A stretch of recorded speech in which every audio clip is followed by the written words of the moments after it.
c'est que finalement le juif religieux craint Dieu. C'est-à-dire il sait qu'il fait partie non pas d'un peuple élu, mais d'un peuple choisi, pour être une avant-garde morale, pour guider l'humanité, et qu'en réalité, son châtiment régulier est qu'il ne s'est pas montré à la hauteur de l'élection divine. C'est-à-dire que Dieu le punit en permanence parce qu'il comment dirais-je, il ne se montre pas à la hauteur de l'élection. Et qu'en fait, le juif religieux est un type qui craint Dieu et qui se pose en permanence le problème de n'être pas au niveau. Voilà. Et alors que le juif laïque, celui qu'on subit toute la journée, juif laïque déjà ça veut rien dire, c'est un oxymore très malsain, lui se prend pour Dieu, c'est-à-dire qu'il se prend pour le peuple messie.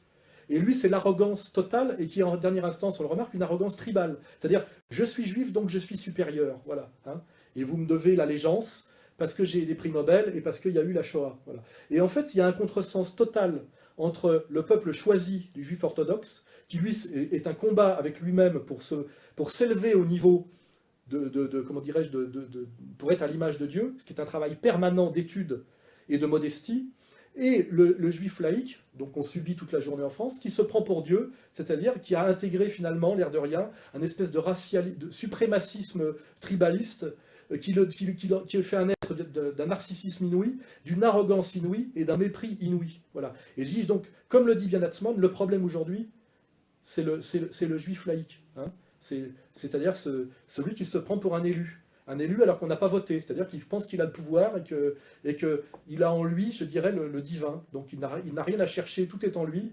Hein, il a le doute, comment dirais-je, le doute grec, la saine utilisation du logos, le questionnement sur soi, le respect des autres ou même son rôle de guide moral. Tout ça a été perverti pour devenir un petit con arrogant.